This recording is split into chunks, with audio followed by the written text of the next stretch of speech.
Hello guys! Welcome back sa aming YouTube channel, Tres Maria's Farm. So, samahan niyo ako guys ngayon at ako ay naglalakad na naman ako dito sa aming palayan, sa pilapil ng aming palayan. At mangunguha ako ng sitaw. Diba yung binidyohan ko na mga tanim na mani? Meron mga tanim dito si Mother. Doon si Mother na sitaw. Titingnan ko guys kung meron ng bunga kasi tanghali na naman. Naghahanap ako ng magugulay. So, puntahan natin yung sitaw kung meron ng mga bunga. So, ayan guys, may dala akong bilao. Dito ko ilalagay. Ang init na kasi oh. Ginawa ko ng payong. Kasi mainit na guys. So, dito si Inday. Naglalakad sa ilalim ng mapalay. So, ayan po. Ayan.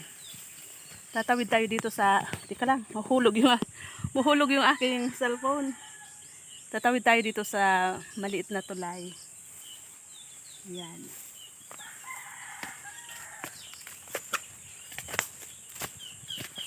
Tanghali na kasi guys, kailangan maghanap na si Tres ng magugulay. So, meron naman dito mga lubi-lubi or nyug-nyuga na tinatawag. Pero, meron din laing, yung gabi, kaso lang, sitaw na lang muna yung titingnan ko. At, mag-adobo tayo ng sitaw. Kaya napagod ako guys.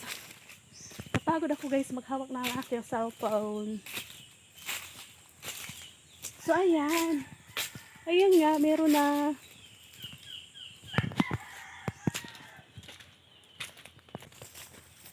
So, ito na nga guys, meron ng bunga. Ayan o. Ayan o, meron ng bunga guys. Hindi makita. So, ito na po. Meron ng bunga.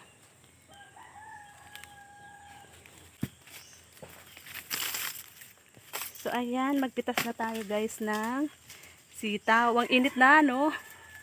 Alas 10 na. Alas 10 na ng umaga. Ngayon pa lang ako maghanap ng magugulay. Mangunguha pala. So, ayan po, oh. Pitasin na natin yung sitaw. So, ayan po. Kapag may itinanim, ay aanihin talaga. Marami na palang bunga, oh. Ayan, may uod na nga. Marami ng bunga, guys. Pati doon sa dulo, oh. Yung mani namin, oh, ang tataas na.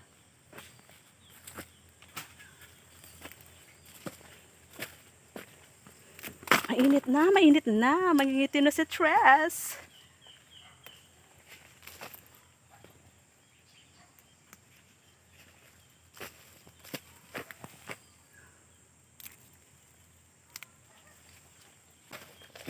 Iitim na naman si Tres nito. Lalabas na naman yung maraming ni Tres.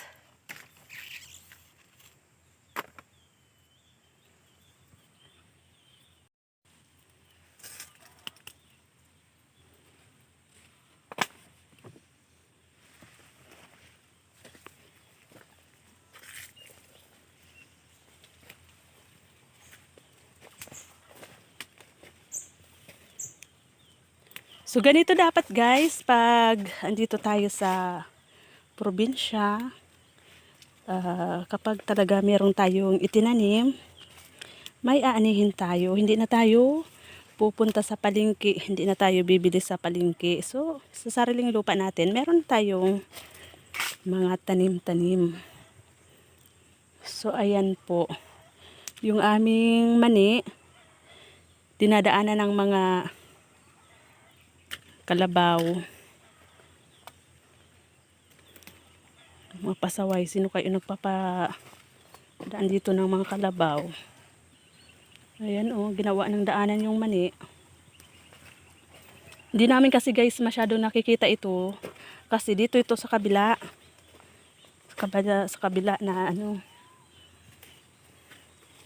sa kabilang lupa namin.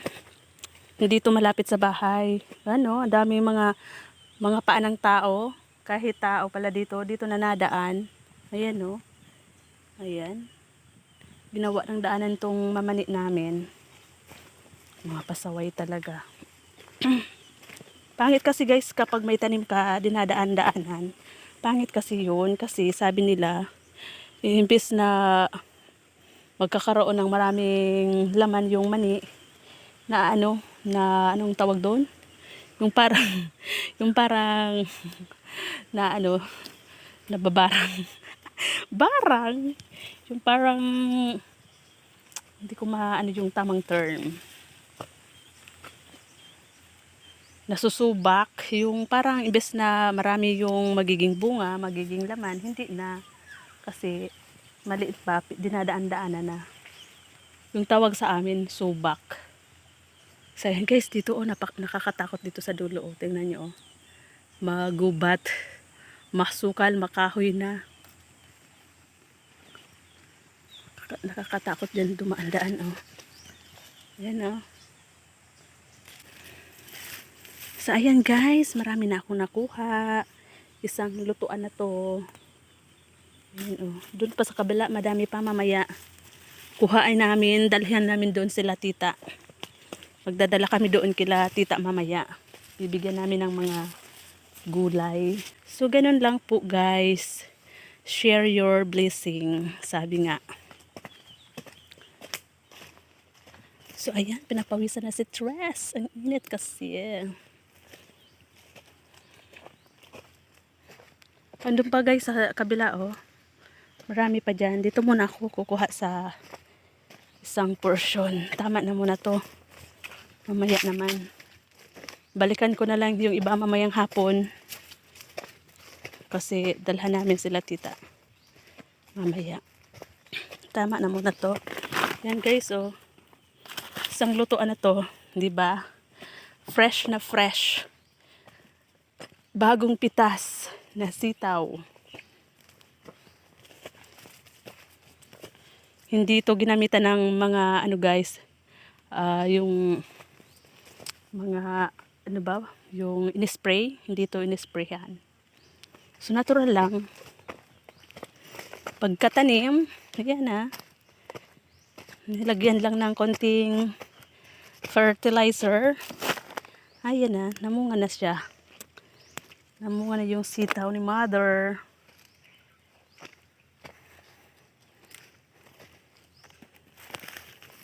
Ito nga guys, oh, nahinog na oh. Pwede na tong itanim ulit. Hinog na.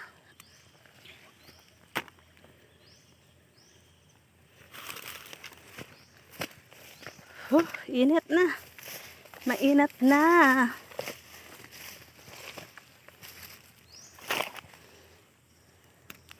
Sunog na si Tres.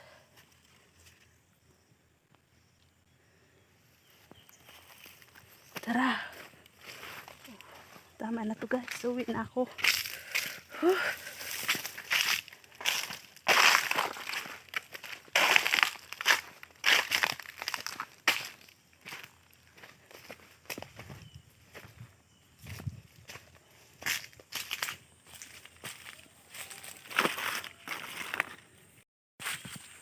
So ayan guys, ito na yung nakuha ni Tres na sitaw. So ayan, puinawisan na si Tres oh. Yan, pauwi na ako guys. So maggugulay na ako maya-maya. So ayan po, ito ang kasabihan ni Tres Marias. Kapag may tinanim, may aanihin. So habang meron tayong lupa, habang meron tayong mapapagtaniman, magtanim lang tayo ng magtanim. Para hindi na tayo bibili sa palengke. So diba, fresh na fresh pa yung ating mga gulay. So ayan, bili na po kayo. Magtitinda na ako ng sitaw guys. Bili na kayo dyan. 35 lang ang kilo. So ayan guys. So, thank you so much po for watching. So ito na po ang aking harvest na sitaw. So ayan po oh, ang sarap-sarap nito guys. Gulay or adobo. Or pwede din sa gata, pwede rin sa gata na may sahog na hipon. So, ayan. Ang sitaw ni Tres Marias. So, kapag po may itinanim, merong tayong aanihin. Yan ang kasabihan ni Tres Marias Farm. Thank you so much guys for watching. Please subscribe and like our YouTube channel, Tres Marias Farm. Thank you, thank you.